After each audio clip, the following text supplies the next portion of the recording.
반갑습니다. 역류성 식도염은 정말 흔한 질병입니다. 병원에서 굳이 역류성 식도염 진단을 받은 적이 없더라도 역류성 식도염을 가지고 있는 경우 꽤 많습니다.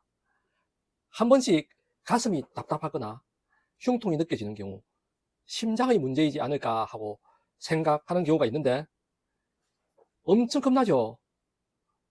그런데 이런 경우 심장 문제보다는 확률상으로 역류성 식도염인 경우가 월등히 많습니다. 거의 대부분이 역류성 식도염이라고 봐도 됩니다. 역류성 식도염의 이 진단은 내시경상으로 식도 염증이 발견되는 경우가 많습니다. 그런데 이 내시경상으로 아무런 증상이 발견되지 않는 경우도 역류성 식도염인 경우가 꽤 있습니다. 내시경상으로 멀쩡하더라도 만성 소화불량이 있다거나 흉통이 있는 경우 거의 역류성 식도염이라고 보면 됩니다. 그러니까 내시경 보니까 괜찮더라 할 게 아니고 이런 만성 소화불량이 있다. 그리고 혹 가다가 가슴이 답답하다. 그리고 가슴이 지릿지릿한다. 그러면 거의 역류성 식도염이라고 보면 됩니다. 위염과 식도염의 경우에 염증의 주기가 있기 때문에 어떤 경우에는 내시경상으로 관찰되지 않는 경우가 있습니다. 그러니까 염증도 좀 심했다가 또 완화됐다, 심했다 완화됐다 하는데 완화된 시기에 내시경 검사를 하면 멀쩡해 보일 수도 있겠죠. 하지만 있다고 봐야 됩니다.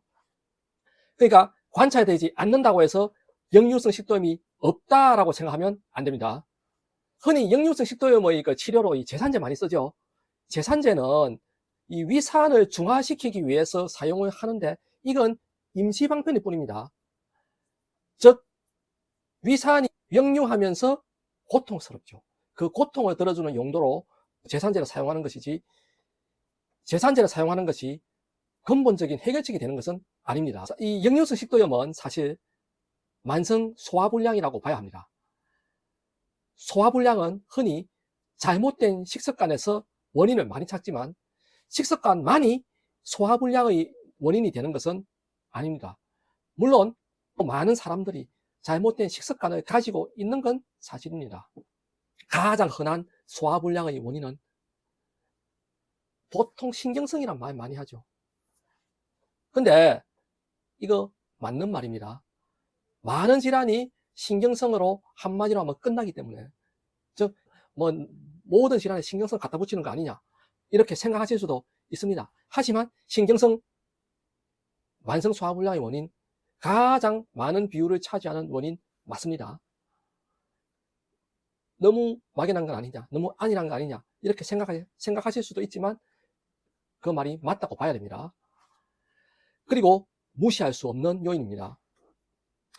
위산의 역류는 역류성 식도염의 하나의 현상이지 원인이 아닙니다.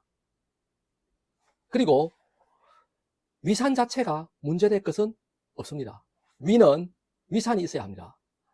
위산은 위의 단백질 분해 효소인 펩신을 활성화시키는 물질입니다. 펩신은 펩시노겐이라는 전구물질로 분비가 되는데 위산이 있어야만 이 펩시노겐을 펩신으로 전환시켜줄 수가 있습니다. 그래서 반드시 이 염산의 작용이 있어야 펩신이 활성화되고 작용을 할 수가 있는 것입니다. 따라서 위산의 존재가 문제가 되는 것은 아닙니다. 위산 없으면 안 되겠죠. 반드시 있어야 합니다. 위산이 문제다라고 생각하시면 안 됩니다. 위는 원래 부교감신경의 작용에 의해서 펩시노겐과 위산의 분비가 활성화되고 또 연동운동이 활발하게 됩니다. 그러나 교감신경이 위를 자극하면 소화액의 분비가 줄어들고 연동운동이 둔화됩니다. 따라서 이것이 소화장애의 원인이 되는 것입니다.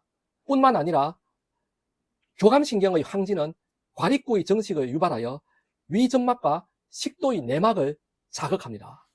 과립구는 원래 세균 같은 외부의 적을 공격해서 탐식하는 역할을 하는데 그 수가 필요 이상으로 많아지면 자기 조직세포를 공격합니다. 그러니까 많은 염증이 그렇게 해서 발생한다고 생각하시면 됩니다. 과립구는 그 성향 자체가 매우 공격적이고 난폭한 세포입니다. 이것이 외부의 적을 퇴치하는 데는 상당히 효율적인 작용을 하나 자기의 조직세포를 공격하는 경우 많은 질병 발생의 원인이 되는 것입니다. 흔히 역류성 식도염의 이 식도 내막 증상, 한마디로 말해서 염증이죠. 이 염증을 그러니까 위산, 이 염산이죠. 이 위산이 역류해서 이 식도의 내막을 자극하기 때문에 그 염증이 발생했다. 이렇게 생각하기 쉽습니다. 하지만 그거 틀린 말입니다. 사실 식도의 염증은 교감신경이 항진되고 그 결과로 과립구가 증가함으로써 많아진 과립구가 조직세포를 공격해서 생긴 것이지 위산이 원인인 것은 아닙니다. 만약 반복적인 교감신경의 항진으로 위가 무력화되고 지속적인 과립구의 공격을 받는다면 위의 점막이 약해지고 그리고 또 만성위염으로 전환되거나 더 심한 경우는 위궤양으로까지 진행될 수 있는 겁니다. 역류성 식도염은 위가 음식을 소화해서 소장으로 내려보내지 못하기 때문에 생기는 겁니다. 이 소화 과정을 한번 볼까요? 먼저 입으로 들어가죠. 입에서 뭡니까? 저작작용을 하죠. 씹죠. 물리적인 소화입니다. 씹어가지고 짜게 부수면 가루로 만든다는 거죠. 그러면 표면적으로 넓혀서 소화액이 작용하기 쉽게 되죠. 입에서 물리적인 소화는 씹어서 부숩니다. 그리고 이 타액 속에는 아밀라제가 있죠. 아밀라제가 탄수화물을, 그러니까 녹말이나 글리코겐 같은 이 탄수화물을 분해하는 겁니다. 그러면 입에서 탄수화물을 분해합니다. 3대 영양소, 탄수화물, 단백질, 지방, 이 중에 탄수화물 입에서 분해합니다. 그리고 식도로 내려가서 위로 들어가죠. 위에서는 단백질을 분해합니다. 위에 펩신이 있다 했죠.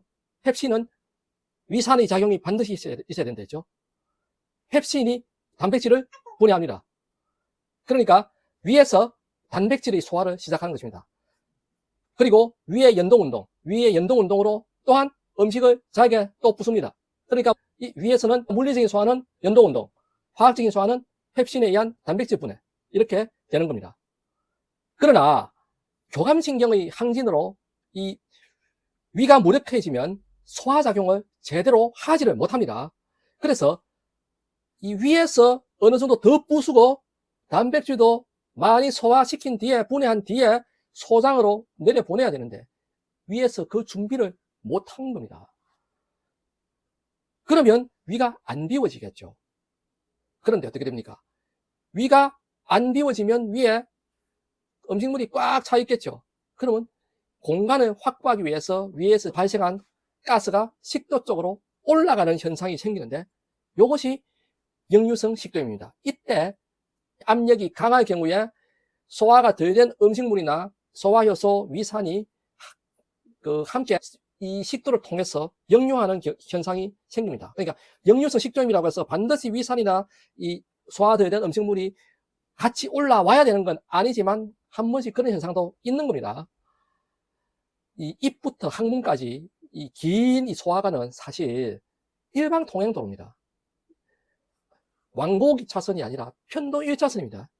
그러니까 일방 통행도로입니다. 무조건 내려가야 됩니다. 그러나 상부로 올라간다. 이게 무슨 말이냐? 위에서 교통체증이 생겼다 하는 말입니다. 역류성 식도염이 교감신경의 항진에 의해 발생하므로 치료법 역시 교감신경에서 해결책을 찾아야 됩니다. 누누이 이야기했죠. 과로, 과식, 과음, 수면 부족 전부 교감신경 항진시킨다 했습니다. 모두 교감신경을 항진시키는 행위입니다. 그런데 많은 사람들이 열심히, 정말 열심히 교감신경 항진시키고 있습니다. 물론 이제 뭐 수험 생활이나 뭐 직장 업무 같이 어쩔 수 없는 스트레스 요인 분명히 있습니다. 하지만 야간에 컴퓨터 게임이라든지 아니면 또 야식을 먹는다든지 혹은 밤늦게 술을 마신다, 과음하고 과식하고 그리고 새벽에 2시나 3시 돼서 자고, 이거 전부 교감신경 항진시키는 행위입니다. 필요 없이 그렇게 하는 거죠. 아주 열심히 스트레스를 초래하고 있는 겁니다. 이런 행위들은 반드시 문제를 초래합니다. 건강상의 문제 언젠가는 나타납니다. 특히 위는 교감신경에 상당히 노출되기 쉬운 소화기입니다. 쓸데없는 과로나 과식, 수면 부족 하면 안 됩니다. 충분한 수면을 취하고 과식, 과음하지 않는 절제된 생활, 이것만 지키더라도 많은 소화불량뿐만이 아니라 많은 질병이 해결이 됩니다. 역류성 식도염이 있는 경우 위의 근육도 경직이 많고 위 내벽에 이 점막이 있습니다. 이 점막은 위를 보호합니다. 사실 소화기 내부는 전부 점막으로 덮인 표면이 보호되고 있습니다. 특히 위 같은 경우는 그 환경이 산성 환경이기 때문에 더더욱 이 점막이 필요합니다. 그런데 이제 소화불량 있는 환자분들은 위 점막이 많이 손상되어 있습니다. 그러니까 위의 점막을 자극하는 술, 커피, 매운 음식 이런 거 드시지 않는 게 좋습니다. 이런 것들이 점막을 많이 손상시키거든요. 자극적이죠. 그리고 이 철분제나 칼슘제 드시는 분들이 있죠. 철분제, 칼슘제 이 그대로 드시면 점막을 많이 자극합니다.